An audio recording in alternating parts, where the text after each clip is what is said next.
দর্শক, স্বাগত জানাচ্ছি সাতকাহন আয়োজিত বিশেষ অনুষ্ঠানে। আপনাদের সাথে রয়েছে আমি শাশ্বতী মাথিন। আমাদের আজকের আলোচনার বিষয় বাংলাদেশের ভেষজ উদ্ভিদ পর্ব 1। আমাদের সাথে অতিথি হিসেবে রয়েছেন হারুন অর রশিদ, প্রভাষক, উদ্ভিদ বিজ্ঞান, সরকারি ইস্পাহানি কলেজ। কেমন আছেন? আমি ভালো আছি। আপনাকে ধন্যবাদ। চ্যানেল satkahan24.com কেও ধন্যবাদ যে আমাকে স্টুডিওতে আমন্ত্রণ জানানোর জন্য। সাথে সাথে কৃতজ্ঞতা প্রকাশ করছি satkahan24.com এর সম্মানিত পরিচালক সম্পাদক মহোদয় জনাব অধ্যাপক আমেনা আক্তারকে, যার আদর্শ আমাকে সবসময় অনুপ্রাণিত করে। ধন্যবাদ। শুরুতেই জানতে চাইবো, ভেষজ উদ্ভিদ বলতে কি বোঝায়? ধন্যবাদ আপনাকে।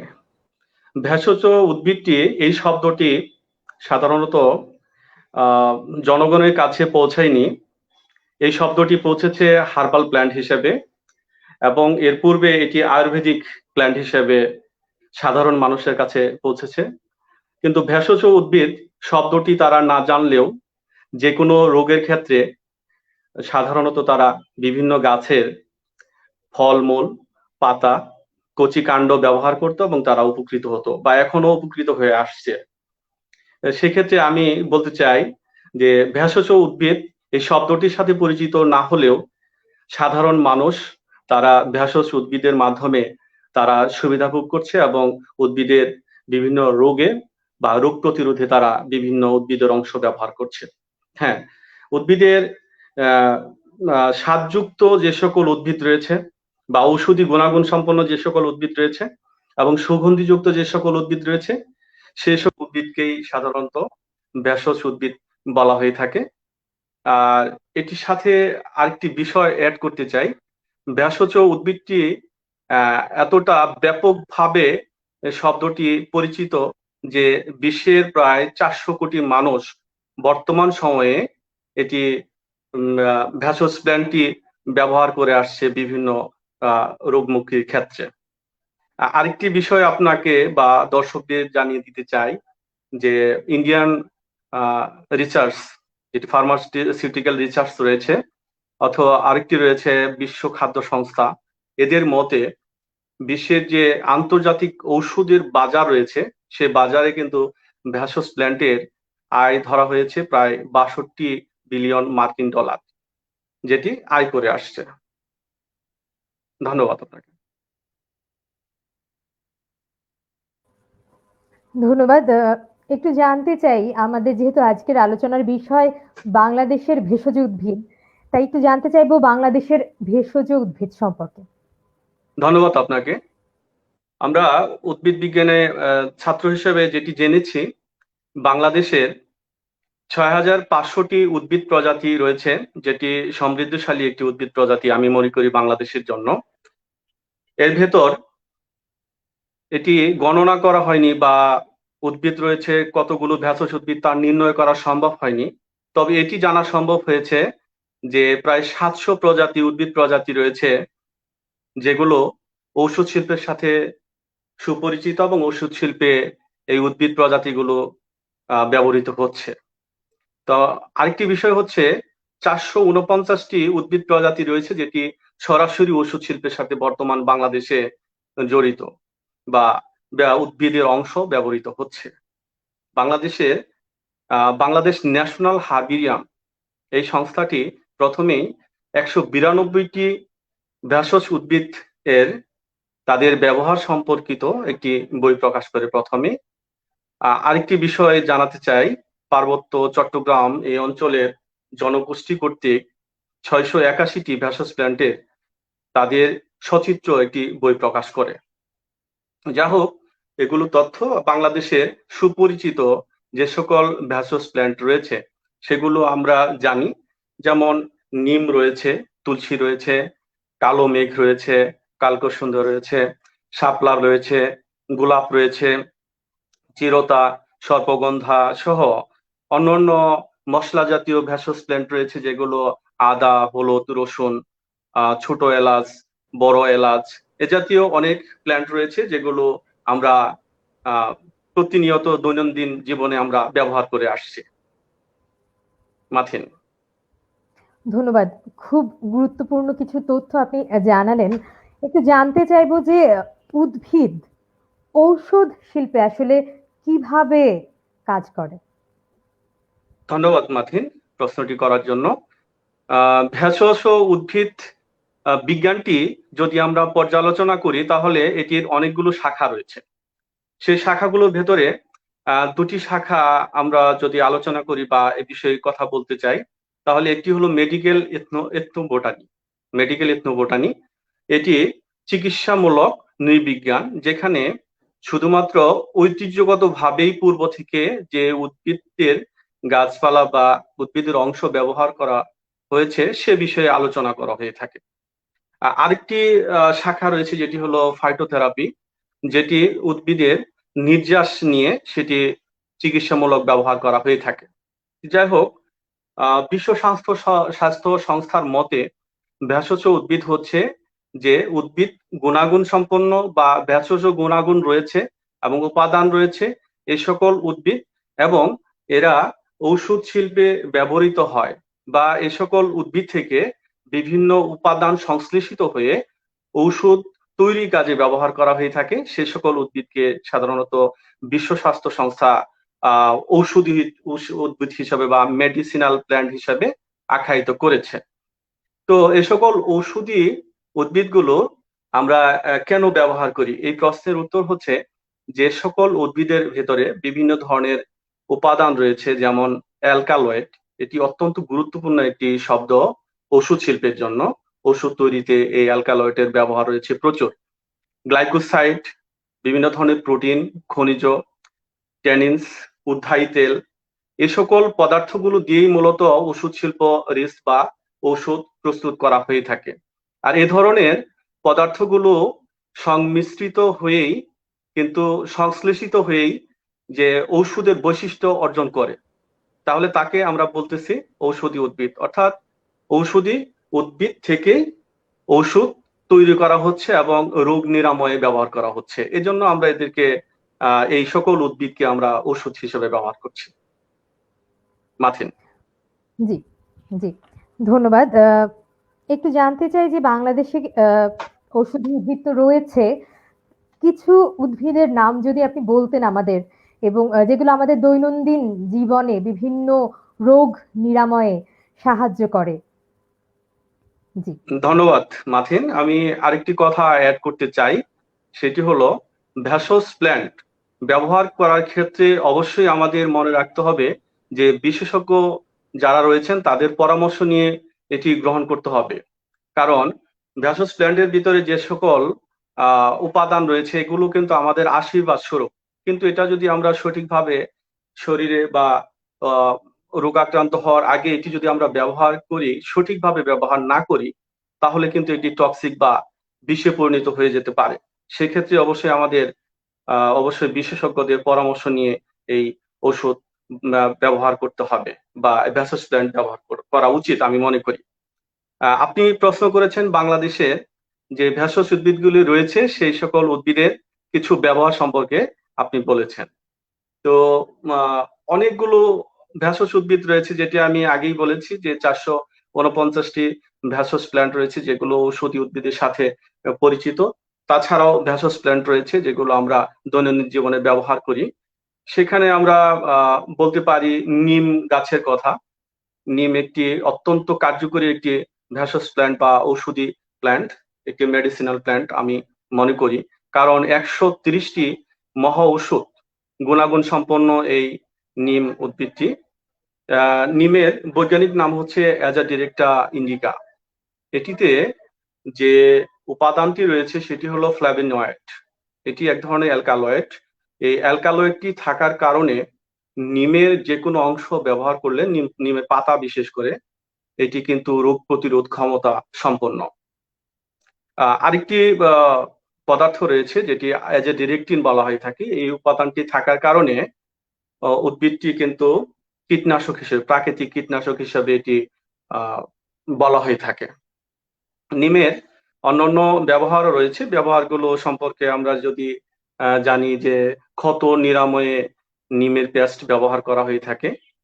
যেমন আপনার কোনো ক্ষত অথবা কীট পতঙ্গ দ্বারা মানুষের দেহের কোনো অংশ ক্ষত সৃষ্টি হলো, সেক্ষেত্রে আমরা কিন্তু নিমের পাতা বেটে পেস্ট বানিয়ে সেই জায়গাতে কিছু কিছু দিনে 3-4 বার ব্যবহার করলে সেটি কিন্তু ভালো হয় বলে আমরা জেনেছি।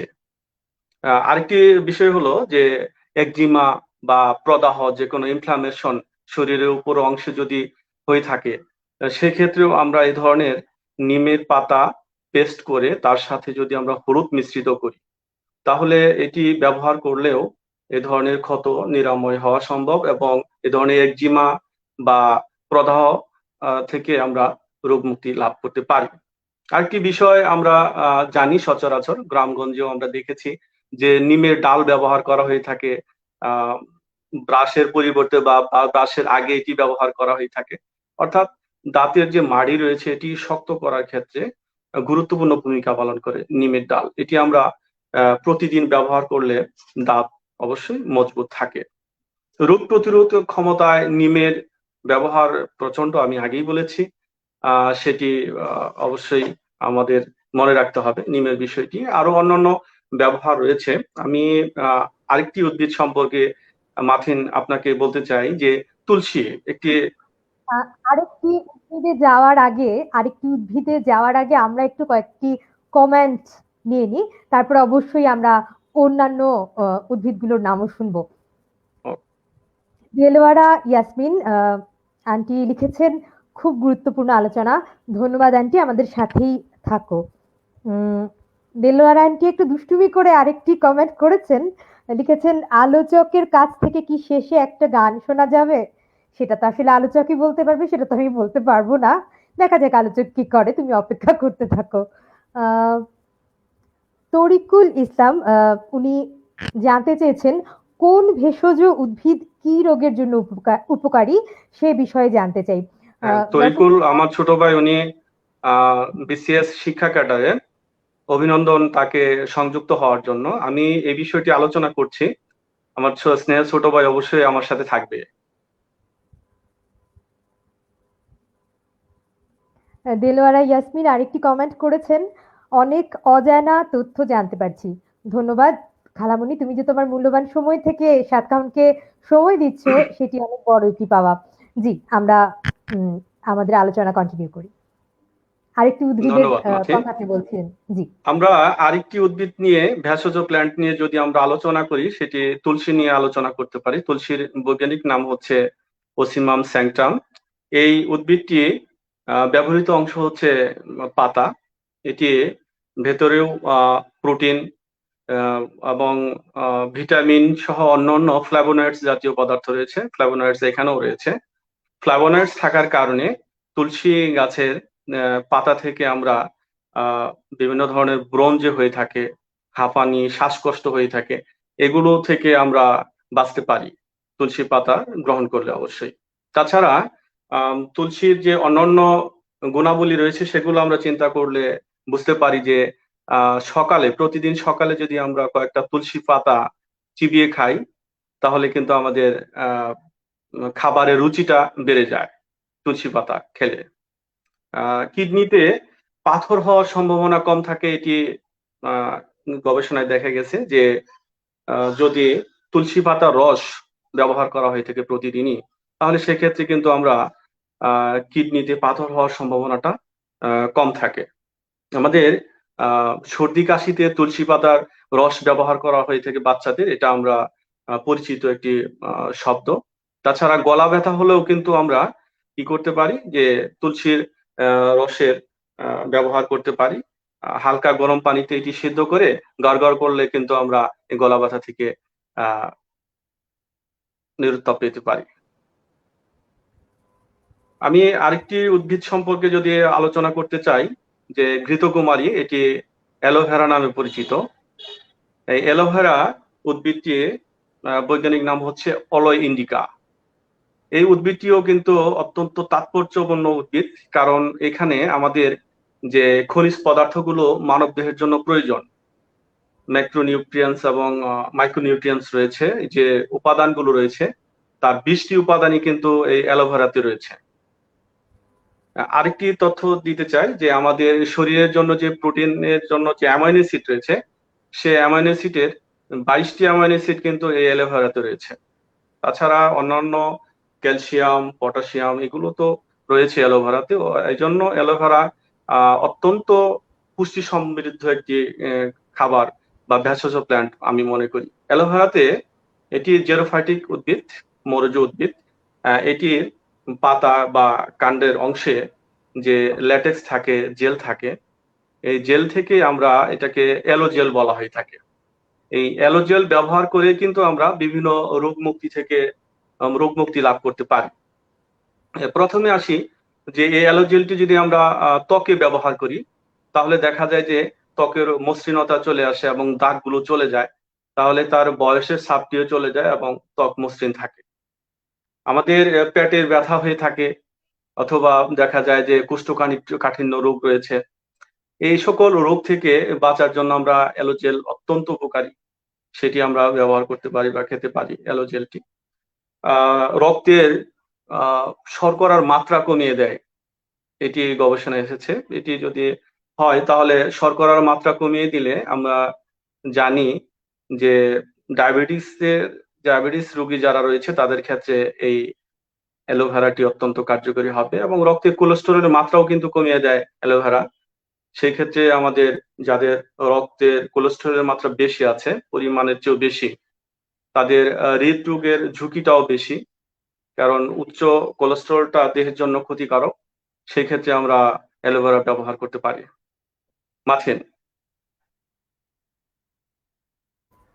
আরো কয়েকটি কমেন্ট এসছে, একটু কমেন্টগুলো পড়ে নিই।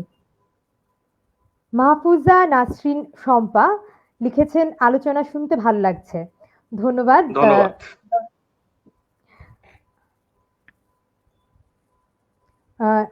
সাইদ সরকার লিখেছেন, সুন্দর উপস্থাপন, ধন্যবাদ ভাইয়া। আপনি যে আছেন আমাদের সাথে, সাতকাহনের অনুষ্ঠান দেখছেন, এটি আমাদের কাছে অনেক, আমরা আপনার কাছে কৃতজ্ঞ এবং এটি আমাদের কাছে একটি বড় পাওয়া আসলে।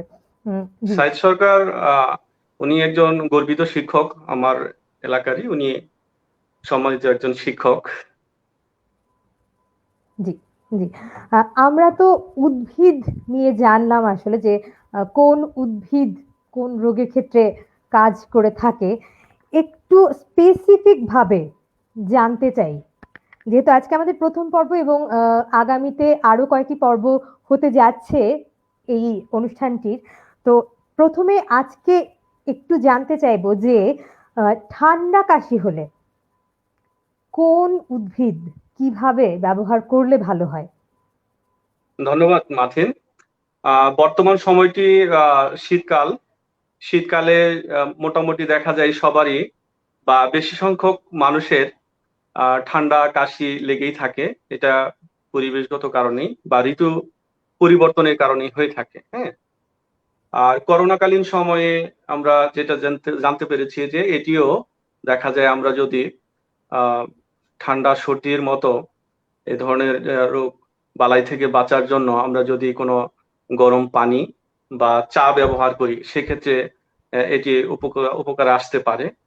ঠান্ডা কাশিতে যে সকল ভেষজ প্ল্যান্ট রয়েছে, সেক্ষেত্রে আমরা আলোচনায় প্রথমে আসতে পারি যে আমরা রং চা খেতে পারি। রং চার সাথে আমরা আদা, হলুদ, লবঙ্গ, দারুচিনি, এর সাথে মধু মিশিয়ে আমরা যদি চা তৈরি করি, লাল চা তৈরি করি, তাহলে এই চা আমাদের ঠান্ডা কাশির জন্য অত্যন্ত উপকারী।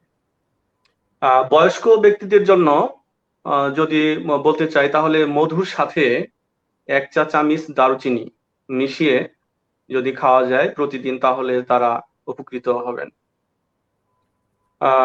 রসুন এমন একটি ভেষজ প্ল্যান্ট, যেটি রসুনের সাথে আমরা, এটি ভাইরাস এবং ব্যাকটেরিয়া প্রতিরোধী উপাদান থাকার কারণে রসুন অত্যন্ত গুরুত্বপূর্ণ একটি ভেষজ প্ল্যান্ট।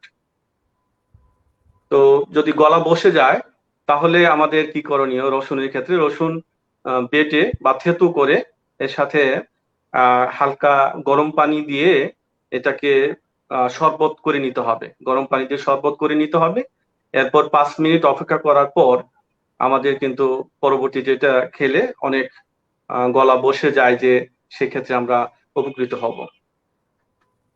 ঠান্ডা কাশিতে আরো অন্যান্য যে বিষয়গুলো রয়েছে, সেক্ষেত্রে আমরা লেবুর ক্ষেত্রে, লেবু তো সবসময় চার ক্ষেত্রে ব্যবহার করা হয়ে থাকে। লেবুতে সাইট্রিক অ্যাসিড থাকে, এটি অত্যন্ত ঠান্ডার জন্য অত্যন্ত উপকারী। তা আমরা গরম পানিতে যদি মধু এবং লেবুর রস মিশিয়ে এ ধরনের যদি এ ধরনের দ্রবণ তৈরি করা যায়, তাহলে কিন্তু আমাদের দেহের জন্য অত্যন্ত উপকারী ঠান্ডা কাশির ক্ষেত্রে। মানে মধু এবং লেবুর রস মিশিয়ে আমরা কুসুম গরম পানিতে এটি খেয়ে নেব। আরেকটি চা রয়েছে গোলমরিচের চা, এটি অত্যন্ত উপকারী এই ঠান্ডা কাশির জন্য। আমরা 1 কাপ গরম পানি নেব, গরম পানির ভেতরে আমরা 1 চা চামচ গোলমরিচ নেব এবং 2 চা চামচ মধু নেব। তারপর এটিকে 15 মিনিট রেখে দেব। 15 মিনিট রেখে দেওয়ার পর এটি ধীরে ধীরে যখন কুসুম ঠান্ডা বা গরম পানি হালকা গরম হয়ে যাবে, তখন আমরা ধীরে ধীরে এটিকে আমরা পান করব। এক্ষেত্রে আমাদের কিন্তু অতি দ্রুত ঠান্ডা থেকে আমরা মুক্তি পেতে পারি। হলুদ মিশ্রিত দুধ থেকেও আমরা ঠান্ডা থেকে, গলা ব্যথা থেকে আমরা মুক্তি পেতে পারি। হলুদ মিশ্রিত দুধ হলো গরম দুধের সাথে হলুদ মিশ্রিত করে এটাকে আমরা মিশিয়ে রাতে ঘুমানোর আগে এটি আমরা পান করব। সেক্ষেত্রে দেখা যাবে যে সর্দি বা গলা ব্যথা খুব দ্রুত ছেড়ে যেতে পারে। তাছাড়া পেঁয়াজের রস রয়েছে, এটি পেঁয়াজের রসের সাথে আমরা যদি মধু মিশিয়ে পান করি, তাহলে এটিও আমাদের জন্য অত্যন্ত উপকারী। আর লবঙ্গ একটি অত্যন্ত গুরুত্বপূর্ণ একটি ভেষজ ফসল, যেটি ভেষজ উদ্ভিদ। এই লবঙ্গকে আমরা গরম পানির সাথে সেদ্ধ করে সামান্য লবণ দিয়ে যদি আমরা এটিকে গ্রহণ করি চার মতো করে, তাহলে এটিও ঠান্ডার জন্য অত্যন্ত উপকারী। মাথিন। ধন্যবাদ।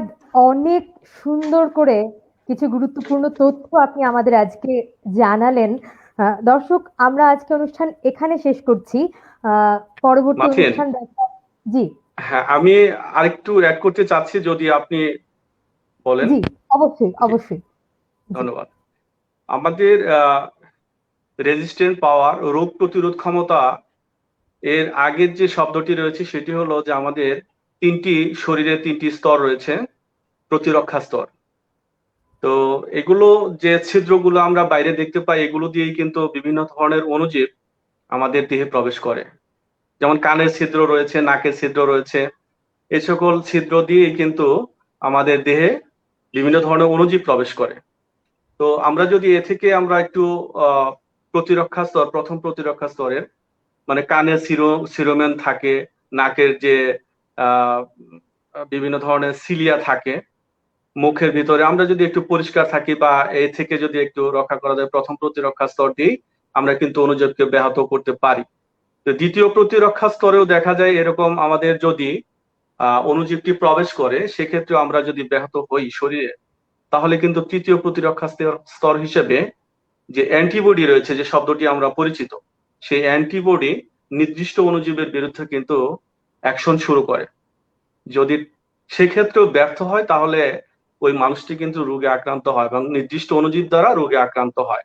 আমার সর্বশেষ মেসেজ এটি হচ্ছে যে আমাদের অ্যালকালয়েড সমৃদ্ধ যে সকল ভেষজ প্ল্যান্ট রয়েছে, এই ভেষজ প্ল্যান্টগুলো যদি আমরা গ্রহণ করি, যেগুলো রোগ প্রতিরোধ ক্ষমতা সম্পন্ন উদ্ভিদ, এবং সেটি অবশ্যই বিশেষজ্ঞদের পরামর্শ নিয়ে নেব, সেই প্ল্যান্টগুলো আমরা যদি ব্যবহার করি, তাহলে আমরা রোগ প্রতিরোধ ক্ষমতা সম্পন্ন যদি হয়ে থাকে, তাহলে আমাদের এই প্রথম, দ্বিতীয় এবং তৃতীয় প্রতিরক্ষা স্তর যে আমাদের শরীরে রয়েছে, সেটি অক্ষুণ্ণ থাকবে এবং রোগ থেকে আমরা সবসময় মুক্তি পাবো এবং সুস্থ মানুষ হিসাবে বেঁচে থাকবো।